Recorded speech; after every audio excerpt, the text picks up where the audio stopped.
You can go.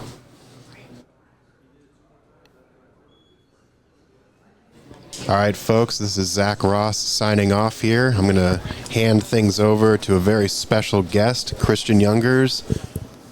Yep. We'll be streaming here with Raymond Linares. Yeah, so Raymond Linares, what's up? See you all tomorrow, and you can continue watching the Oscar-Simon match with both of them. Thank you. There you go, man. Yeah. Zach Ross doing the good work here at Ox Billiards. He's going to be streaming this whole weekend as well. Got another gentleman in the booth with me, Raymond Linares. How's it going, Raymond? Hey, how are you? Good to see you. Good to see you. Thank you so much for having me. Yeah. Yeah. Great Floridian. event so far. Yeah. You had a tough match and up in the corner table. I think you were playing against Simon. Is that right? Yep. Yeah. Yeah, we went the distance. Double hill. It's always fun. Yeah. Always fun to feel whatever double hill feels like.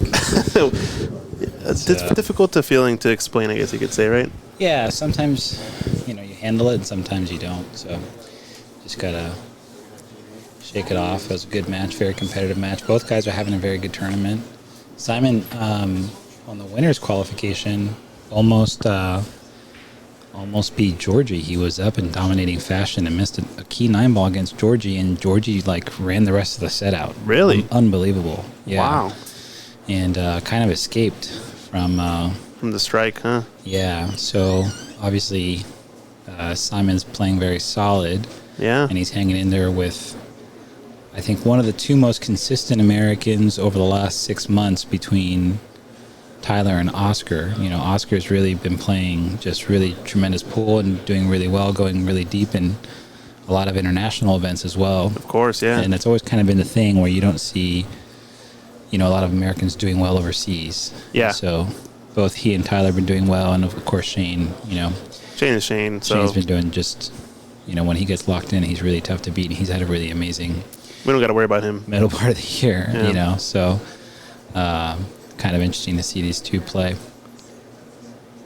Yeah, Simon, local here, I think Vancouver area.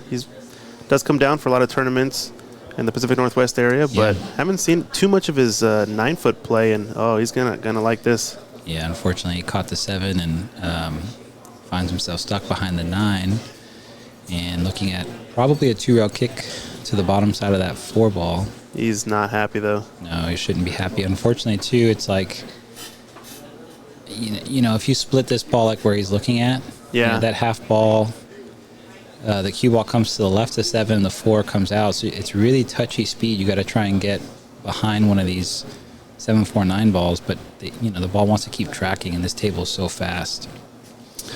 It's hard to really get good cover from this position. See what he can do. He caught the other side, and like I said, the balls want to kind of travel out together. Almost scratched in the side and leaves Oscar a look at the 4, but looks like the 5 and 7 kind of tied up as well for him. So Oscar is back to the table. He's trying to eye up what he wants to do with this 5-ball because it did land a little awkward, and he's got to get perfect to just dribble the 5 in and then take a cut on the 6, but you don't want to give away free innings. You don't want to open things up and give a good player another game, especially what's the race, 11? Yeah, race to 11. Yeah, so you want to try and control the position here.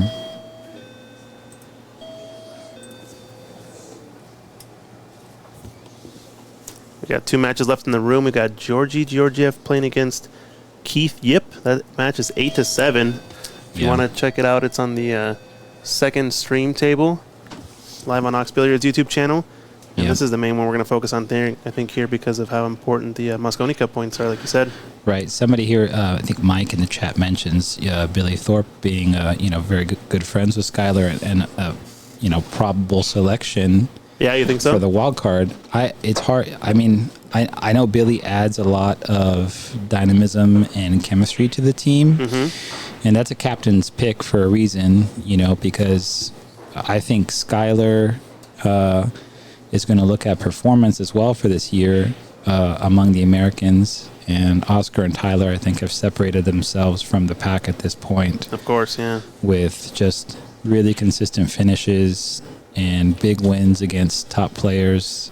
Tyler just got to the finals of the Texas Open. That's right. Oscar has been to 2 or 3 Matchroom ranking event finals, and he's still kicking here, and he's had big wins against very consequential players on the World Nineball Tour. So, it would, it's the captain's pick for a reason, so it'll be interesting to see if the friendship thing comes up.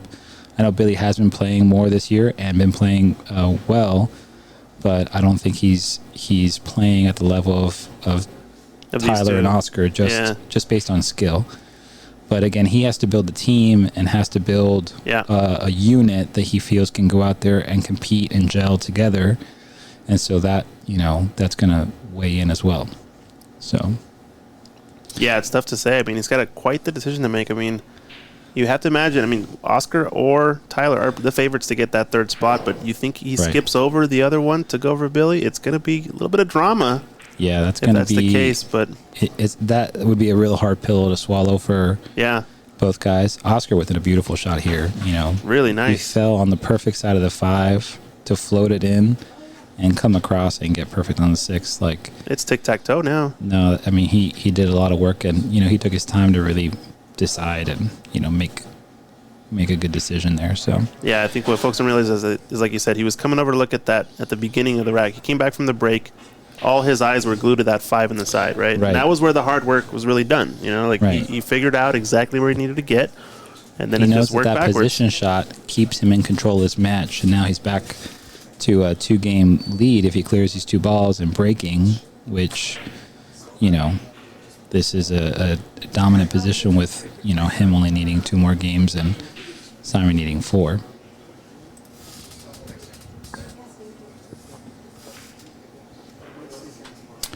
John, I don't recall Oscar ever being an MVP at the Mosconi Cup, no. Yeah, I think Oscar, unfortunately, is big part of that winning streak by Europe, if I'm not mistaken, from the Mosconi, I believe. Oscar was part of the big winning streak that Europe had for a few years until, USA was able to break it, I think, in 2018, 2017. But unfortunately, Oscar, I feel like, didn't get on the team when they ended up, responding. Sure. Well, the coaching has a lot to do with that, too. Yeah. And, Johan coming over and kind of laying down the foundation that he built with Europe, and sharing that over with the U.S. guys, that, that value of that can't really be understated, whoever's on the team, Of course, yeah. So you feel like Oscar's got something to prove, I think he's got that last Mosconi Cup win left in him, he needs that. Yeah, I don't know if it's the last one. And the guy's playing the best pool I've seen him play in like the last 10 years. I think he's playing the best pool now maybe I've ever seen him play. Right. So, and pool is, look at Niels Fine. He's on the rise. He just got to the, semifinals of the U.S. Open. Yeah. And he's in his mid-40s, late 40s. So. You even got guys like Darren Appleton coming off of, health issues, and then all of a sudden... No, he's still playing. Yeah, champions know how to do champion things. Really, it's about timing and about things lining up for them and opportunity, and then being prepared for when those windows open. So, that's the beautiful thing about the sport, about pool. So another perfect break from Oscar. Doesn't get a good look on the 2 offensively, at least, other than a bank shot. Really. He can kind of protect himself a little on this bank if he wants to go for it and just play for this pocket, maybe between the 6 and the 9. Well, long shot in the 3, I don't know. The problem with going defensive or going with the option for safety is you don't get position on that. Is that the 3 ball? The 3 ball, yeah, up table to the top right corner. Yeah, so the bank, if you go for it, is to rip it back, draw 2 cushions, and get on that 3 ball. And get shape. Yeah, that's right. So, but he's looking at. He's weighing up the carom. I think he's going to draw underneath these balls and just kind of create a little distance. Notice that the 8 is a blocker. Yep. Up the rail. So he's just kind of leaving the balls in an awkward position for Simon and engaging him in a moving contest, which Oscar, is one of the better movers in the defensive tactic side of stuff. So he's going to want to engage a lot of players, you know. That's right. In this, he probably feels comfortable in the back and forth. Yeah, I haven't been watching this match closely, so I couldn't tell you kind of what the swing of it was. We were keeping track of the score, and I think Oscar got up to a quick one, 6-0, really quick up in this match. Mm-hmm. And then Simon came back, and I think we just saw it, 8-7 was about as close as it got, I'm pretty sure. So I wonder what kind of played into it and why. So probably a little bit of history there, would explain as to why Oscar's making the decisions he is. Yeah, I think Oscar has just figured out for himself, the style of play that he wants to play to try and win matches and win positions. And he's willing to take, the flow chart of this decision because he's played it so often this year. So many times, yeah. And winning moves and winning positions against, good players. So I like how you said that, moving contest. I'm going to steal that for the future. Sure. I like that. Please talk to my agent about all copyright. Will do. Thank you very much. Royalties are in my contracts. Nice. Right, so nice object ball control here, I think. Right. And that 2-ball might leak a little bit. Behind the 7-9. I'm not sure if he's got a piece. Maybe. This is one of those shots that's almost like if he has a piece, he might actually be able to cut it too. It's hard to tell from this angle. I wonder if we can get the other perspective here. Right.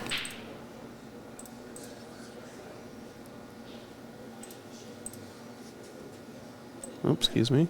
Showing your underwear.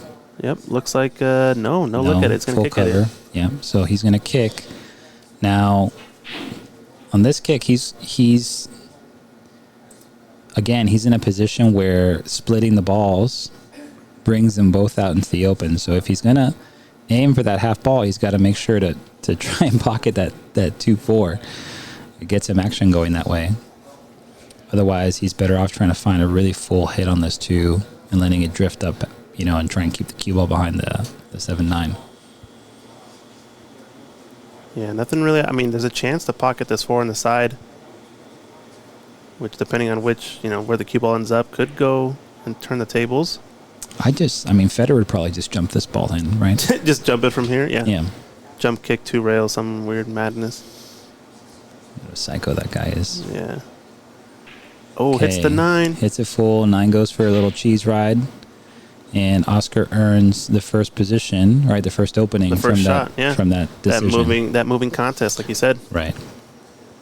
These are the kind of things that Oscar's just been doing in match play and getting these open windows first, over so a lot often. of guys, mm-hmm. right? So, and at this level, when you're able to run out, if you can secure that first look, that's huge because you don't only get the equity of the first look, but if you get to the break, then you get the the hidden equity behind that mm-hmm. of 9 on the snap or break and run 2 or break and run and then another safe, and you really get to start putting pressure on your opponent and wearing the guy down. And that is, how match play is done, really. So yeah, it's like we saw. I mean, I think perfect examples. Tyler was up or down. 6-0. Right. He runs out on a missed safety from Jeremy, gets 3 break and runs in a row. Yeah. Scratches in the break. Right. And from there, it was never the same. Right. It's brutal. And, Tyler's just trying to continue that opportunity and keep things rolling. And that's really how a lot of these guys are. Because everybody knows, one inning could be worth easily 3 or 4 games. And then you just want to avoid, giving that inning back for free. If you're gonna release the inning, you want to be in a position where you're in control and dictating the terms. You don't want to give a ball in hand because, a guy like Jeremy who's breaking well, he broke great. Really, really well. I don't know if there was a single missed break, and I think he had probably 2 of those 3 break and runs. He made 3 balls. Sure. Dead Absolutely. on the 2 in the corner. It was wild. Yeah. So I think John Copeland had asked about my playing equipment. John, that's right. I play with a custom cue by a builder named Dominic Aragi, and he makes a hybrid custom shaft that is half wood, half carbon. Plays absolutely unbelievable. Great cue, really beautiful wood as well. He does a lot of figure woods, wrapless, lots of ring work. That's just kind of his style. Beautiful shot from Oscar. Yeah, great start. And I've been playing with that cue for about a year and a half now. So, but if you want to check him out, he's on Facebook. You can look him up, Iragi Custom Cues, IRAGGI. And very unique. The only person I've seen in the pool world making cues that way. Just taking a look at this 8-9 a couple of times now. Yeah. Body language tells me that it might go, but he's got a plan if it doesn't, really, with the purple, right? You can just nudge off the edge. He's trying to get full on this 5 ball. He didn't quite get all the way there, but he wants to try and play the 5 off the edge of one of these balls, I think, to clear the way they're sitting. Otherwise, he's just going to play to get flat on that bottom cushion and just dribble the 8 in and play the short side for the 9. Yeah, it doesn't look like it goes, but he keeps putting his cue here. I wonder if it does have a tiny window. It's tough. He's got to probably turn it in a hair. I think I like your shot, though. Yeah. I think if he would have been, like, full on the 5, then he could have played it off either the 9 or the 8, depending on the exact angle, and kissed, that ball free and gone to work. But he's going to play position. Right. He's going to play shape. So it must be there. He must be comfortable enough with the speed, I think. Worst case, too, he might have a rail first option or something like that. What do you think? I don't like the rail first, maybe because the 9 and it's pushing up table. cue ball are both going away at the same direction. It's kind of tough to get like at that slow speed separation and a good line. If he can get full on the 8 and just turn it in, then the position will be, natural. He's got kind of a little bit of an awkward angle here. Can he just yank it back to the long rail and draw back to the short cushion? That side pocket's a little bit in the way if he doesn't. It's just if he doesn't stroke it well. Right. The thing is, it puts the pressure on the ball pocket to really hit it well. Mm-hmm. Right? Yeah. Not that he can't get there. I fully think he can avoid the side. Yeah. Now, as a principle, you don't ever really want to leave your problems to the end. Same idea in straight pool or in 8-ball. You want to try and develop those as soon as you can. Fortunately, Oscar hasn't really had a clear chance to since these balls have been locked up, so it's going to be interesting to see what he decides to do. Yeah, where he put his hand there tells me he probably has a lot more. Is this high ball? It is high ball. Inside or outside? 2 rails forward, I think. He's going to give it the old, right? The old Jiminy Cricket. Twisty wisty. No, just look at this beautiful. Look at the speed. He just used a little bit of stun angle. Man. Nope. It's a bit far, I think. These rails, can I just tell you? They fly, huh? This is so brutal, man. These tables are so fast. It is rough. I had a few shots over the course of the tournament where I'm like, oh, no way. I'm for sure going to be fine. And I overrun it, going multiple rails where like the rails are supposed, going to slow you down. You're like, oh, I have a big pocket here for a position. And then just, man, how lightning fast they are. It's wild. Yeah, he's like right on that edge of it going, Yeah, now he's definitely got to play the rail first. So here's a great trick for this shot for the viewers. It is easier to make this ball with maximum English than it is with no English. Oh, he swerved it in. What a G. Wow, he swerved the cue ball right around the 9. What a G with a capital G. You can tell it was close because he put some left-hand body English on that. You saw that? How the little hop skip. He gave a little lean too. Wow, what a shot. Yeah, great shot. Well, anyways, I was going to suggest that if that ball didn't go, like you couldn't swerve it in and you had to play the rail first, then there's a cool trick you can do where you, let's say you imagine your ghost ball where you want it to hit the 8, and you flip the center of that ghost ball over the rail, right, over the nose of the cushion, and then you take that distance and you double it, and then you use maximum English. Okay. And it makes for a bigger contact area because the maximum English is going to turn into that ball and actually cut it towards the short cushion and help make the ball for you. Let me see if we can explain this better for the viewers at home. Oh, no. All right, so you're talking, he's shooting that shot up into the corner. Uh-huh. He's going to break off here, too. So he's got a ball here. Uh-huh. let's just imagine that's the ghost ball. Okay. Now, if you flip that ball over the nose of the cushion, okay, right, the center of that ball over the nose of the cushion. Yep. So over here. And then you double that distance from the nose of the cushion. Right. So it's obviously skewed. that's really far away, but yeah, it's actually closer to where the actual cloth is touching the wooden rail, right? Yeah. Because it's small distances, but you shoot there with max English, and it makes that contact point really big for you. So, I see. So you're using that as your contact point, and then the English is what's taking off at this point slow right maximum. here. Yep. Slow maximum, and then you're hitting that ball as you intended, the original ball. Every time you make $1 with that trick, just I'll give you guys my PayPal, and you can just buy me a coffee or something. Sounds good. You heard it here, folks. Oscar almost snapped the 9 on the break while we were chatting about pool physics, and again engages Simon in a what we call moving battle in the biz. In the biz.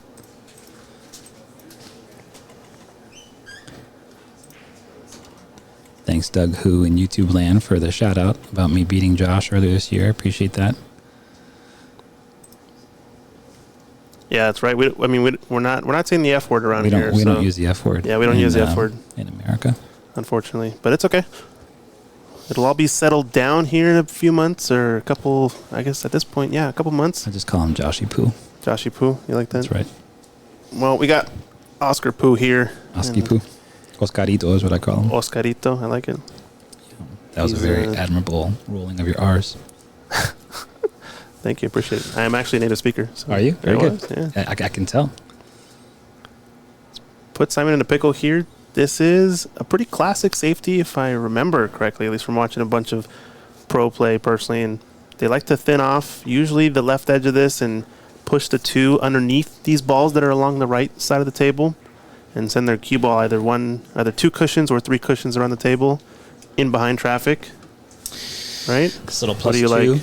The thing is, he's close to the cushion, so the thinner hits aren't as productive for the cue ball direction. Yeah. Because he's perpendicular and he's close to the cushion, so he can't really manipulate the cue ball with enough English to make up for that. That's right. So he's kind of almost in a position where his hits are fixed. So I kind of, if he does hit this, I think he's going to play it to the right side of the 2 and bank the cue ball over to behind the 6 land and bring the 2 to the left. Okay. So pretty full on the contact. Half ball, 3/4, somewhere in there. That's what he's trying. And he did not do it well. So again, Oscar is just collecting on these exchanges over and over again, right? Yeah, yeah. He's not trying to force the issue. He's making Simon force the issue. And Simon probably should have passed that ball back just because it's really demanding, and make Oscar show him something. You know what I mean? Even though he's trailing. It's a cat and mouse game, Correct. Yeah. What's your likelihood of coming up with the shot versus Oscar them messing it up? Oscar wants him to shoot that shot. As the leader, of course. Of course, yeah. So you're playing into his. He's dictating how you engage, and that's the opposite of match play. You know what I mean? You want to be the one in control and dictating. But Oscar, is a world class, great player and in control and knows how to dance a little bit. Yeah, and if you're just watching the second match table too, Georgie is at the table also running out against his opponent Keith Yip, 10-8.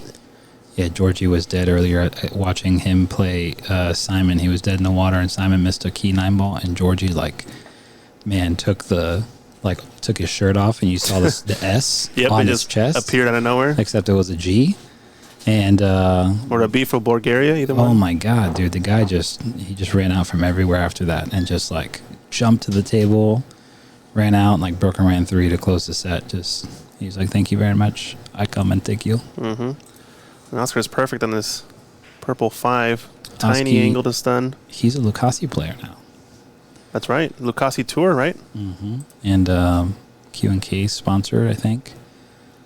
Good family too. They have a great community. First of all, in Sacramento, Hard Times, their pool room.